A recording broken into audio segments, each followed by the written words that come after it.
새로운 조직이 출범하게 되면 굉장히 챙겨야 할 일이 많지 않습니까? 네. 우리가 헌법재판소 역사 같은 걸 보더라도 맨 처음에 네.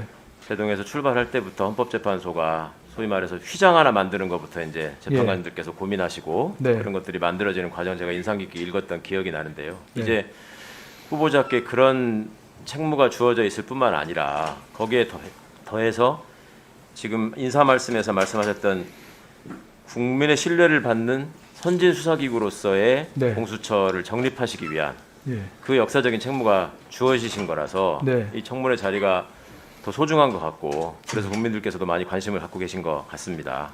예. 그런 점은 뭐 너무나 잘 알고 계실 거라고 생각하고요. 일단 저는 이 공수처라는 게 우리 사회에서 어떤 관점에서 왜 논의가 시작됐는지 후보자께서 정확하게 알고 계시는지가 궁금합니다. 이게 왜 시작된 거였습니까? 논의가.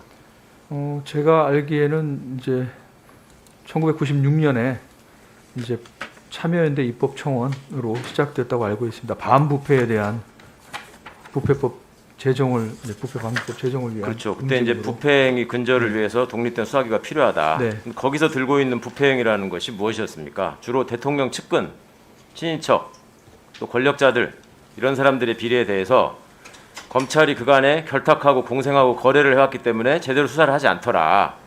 그것이 정부가 반복될 때마다 정권이 교체될 때마다 계속 일어났던 현상이었고 그 과정에서 검찰이 특정한 패턴을 보이지 않았습니까? 과거 정부의 일에 대해서는 새 정부가 출범을 하면은 가혹할 정도로 지나치게 수사를 해서 일단 본인들의 위상을 세운 다음에 그 다음에 거래에 들어가죠. 그리고 신정부가 힘이 떨어지기 전까지는 계속 결탁해서 거래를 하다가 거기가 이제 힘이 빠질 때가 되면 슬슬 또 냄새를 피우다가 다음 정부가 되면은 또 결탁을 한단 말입니다. 이런 게 계속 반복되지 않았습니까? 그러다 보니 애초에 핵심은 대통령 측근과 권력자들, 그 다음에 권력기관이라고 통칭되고 있는 힘 있는 기관에 속해 있는 고위공직자들의 비리에 대해서 우리 사회가 제대로 부정부패를 척결하지 못하고 있다.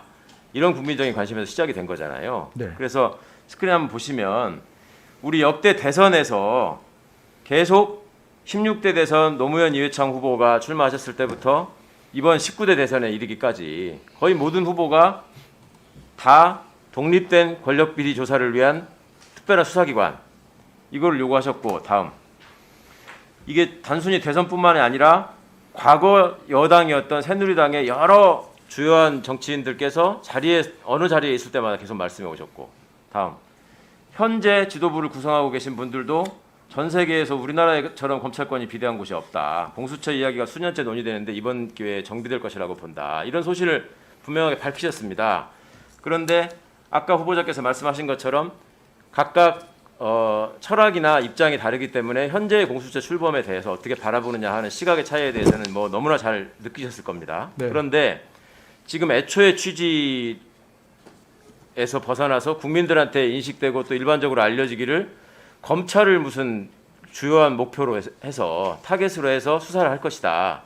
이렇게 진행되는 것이 과연 공수처 출범의 애초 의의, 그다음에 이번 문재인 정부가 시작돼서 공수처 논의하는 과정, 거기에서 일관되게 그런 입장 때문에 이게 진행됐다고 혹시 느끼셨습니까? 그거는 아닌 것 같습니다.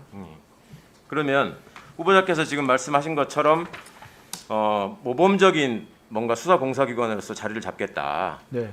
지금 말씀을 드렸는데 그러면 모범적이지 못했던 기존의 수사기관이 보이고 있던 여러 가지 행태 중에 후보자께서 가장 심각하게 바라보셨던 시민으로서 가장 심각하게 바라보셨던 문제는 뭐였습니까?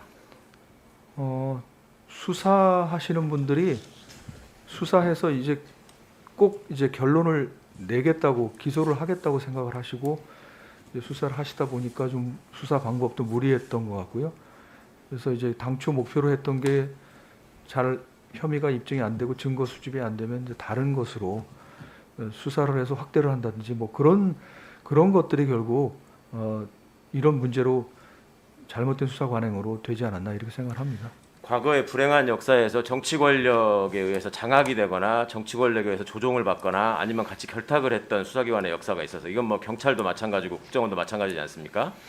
그런 부분들이 국민들로부터 많은 그 지탄의 대상이 되고 그랬었는데 그때마다 매번 변함이 없이 아까 우리 박성준 의원님 말씀하신 것처럼 권력기관 하나 바꾸려면 30년이 넘게 걸리는 지금 상황이란 말입니다. 공수처는 권력기관입니까? 후보자가 느끼시기에? 공수처도 권력기관으로 분류할 수 있을 것 같습니다. 어떤 면에서 그렇습니까? 수사권도 판검사, 그 경무관 이상의 경찰관한테는 그 기소권까지 행사하기 때문에 아마 일반 시민들이 보시기에는 권력기관으로 보실 수밖에 예. 없을 겁니다. 강학상 뭐 중요한 권력의 일부를 위임받아서 행사하는 것이기 때문에 네. 권력기관을 분류할 수 있겠습니다만 저는 개인적으로 권력기관이라는 용어가 좀 이제는 우리 사회에서 사라져야 하지 않는가 생각합니다. 권력기라고 하는 것은 후보자께서 잘 말씀하신 것처럼 주권자인 국민으로부터 나오는 것이고 위임받은 거 아니겠습니까? 예, 그런데 그 권력이라는 의미가 국민을 제약하고 옥죄고 군림하는 수단으로 사용해왔고 그 다음에 자신들의 치부를 어떻게든 감추고 호도하는 수단으로 사용해왔기 때문에 권력기관이라는 말 자체에 담겨있는 그 음습한 느낌, 그림자 이런 것들이 좀 사라졌으면 좋겠습니다. 그래서 후보자께서 말씀하신 것처럼 기본권을 지키는 것이 이 그러니까 국가기관의 일차적인 임무다. 예. 그리고 애초에 법치주의가 태동돼서 마그나카르타를 통해서 시작됐던 이유가 결국 국민의 기본권을 보장해라. 제왕 마음대로 하지 말아라. 네, 국민의 어떤 재산권이나 이런 거를 박탈할 때 법에 근거해서 하지 말아라. 예. 이런 거 아니겠습니까? 네. 그렇다면 원래의 권력기관의 의미라고 하는 것은 권력을 제약하고 권력의 무분별한 행사를 제약하고 국민을 보호하라는 의미 아니겠습니까? 네. 그렇게 국민을 보호하는 기관으로서 또 헌법을 연구하신 후보자의 경험이 앞으로 더 많이 발전하고 녹여지기를 바랍니다.